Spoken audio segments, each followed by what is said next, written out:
Miss world పోటీలకు భాగ్యనగరం సంసిద్ధమవుతోంది. ప్రతిష్టాత్మక పోటీలను నిర్వహించే అవకాశాన్ని చేజిక్కించుకున్న హైదరాబాద్లో సుమారు 3 వారాల పాటు 120 దేశాలకు చెందిన అందాల భామలు సందడి చేయనున్నారు. ఇందుకు తెలంగాణ రాష్ట్ర పర్యాటక శాఖ ఆధ్వర్యంలో ఆయా వేదికల్లో చేపట్టిన ఏర్పాట్లు దాదాపు పూర్తయ్యాయి. ఈ నెల 8లోపు పోటీల్లో పాల్గొంటున్న వివిధ దేశాల సుందరీమణులు హైదరాబాద్ చేరుకోనున్నారు. ఈ నెల 10న గచ్చిబౌలి స్టేడియంలో పోటీలు ప్రారంభం కానున్నాయి. ఇక మే 31న ఫైనల్ జరగనుంది.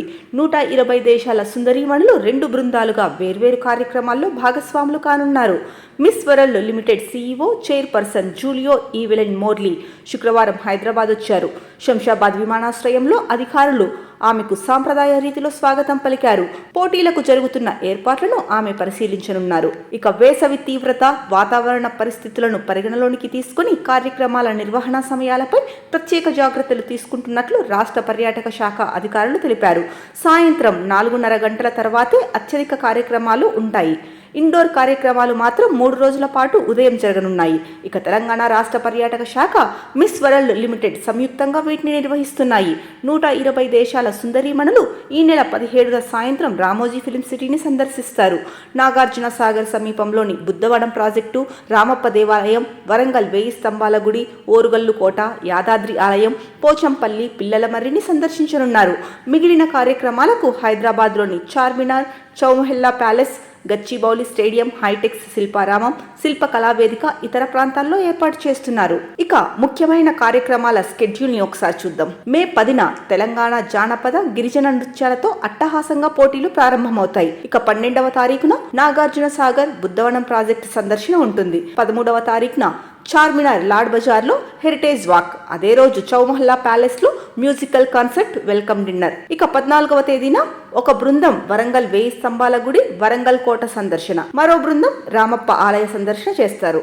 ఇక 15వ తేదీన ఒక బృందం యాదాద్రి ఆలయ సందర్శనకు వెళ్తే రెండో బృందం పోచంపల్లి సందర్శనకు వెళ్తుంది. ఇక 16వ తేదీ ఒక బృందం మెడికల్ టూరిజంలో భాగంగా ఏఐజీ ఆసుపత్రిని సందర్శిస్తుంది.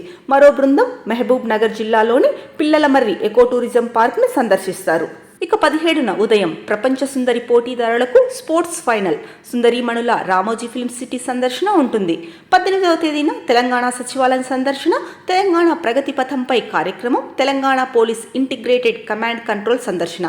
ఇక తెలంగాణలో పర్యాటకుల భద్రతకు ఇస్తున్న ప్రాధాన్యం, కార్యక్రమాల గురించి వివరణ ఉంటుంది. ఇక 20, 21వ తేదీల్లో టీ హబ్ సందర్శన, ఖండాల వారీగా ఎంపిక ప్రక్రియ.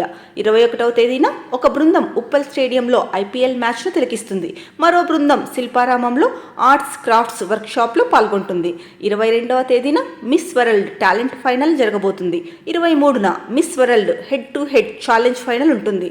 26వ తారీఖున హైటెక్స్ వేదికగా beauty with purpose gala dinner ఉంటుంది. 31న హైటెక్స్ వేదికగా మిస్ వరల్డ్ ఫైనల్ పోటీ జరుగుతుంది. జూన్ 2న తెలంగాణ రాష్ట్ర అవతరణ దినోత్సవం. మిస్ వరల్డ్ విజేత రాజ్భవన్లో గవర్నర్, సీఎంని కలుస్తారు.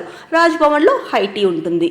ఇక తెలంగాణ ప్రభుత్వం ప్రతిష్టాత్మకంగా నిర్వహిస్తున్న మిస్ వరల్డ్ పోటీలకు పగడ్బందీగా భద్రతా ఏర్పాట్లు చేయాలని డీజీపీ డాక్టర్ జితేందర్ పోలీస్ అధికారులను ఆదేశించారు.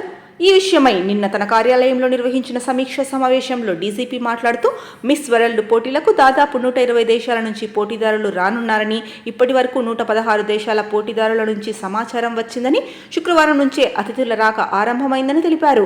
ఈ నెల 10న మిస్ వరల్డ్ ప్రారంభ కార్యక్రమం గచ్చిబౌలి స్టేడియంలో జరుగుతుందన్నారు. మిస్ వరల్డ్ షెడ్యూల్లో భాగంగా పోటీదారులు రాష్ట్రంలోని వివిధ ప్రదేశాలను సందర్శిస్తారని, ఆయా ప్రాంతాల్లో తగిన భద్రత కల్పించాలని ఆదేశించారు. సమీక్షలో అదనపు డీజీపీలు మహేష్ భగవత్ నాగిరెడ్డి, మిస్ వరల్డ్ పోటీలకు పోలీస్ శాఖ తరఫున నోడల్ ఆఫీసర్ స్టీఫెన్ రవీంద్ర తదితరులు పాల్గొన్నారు.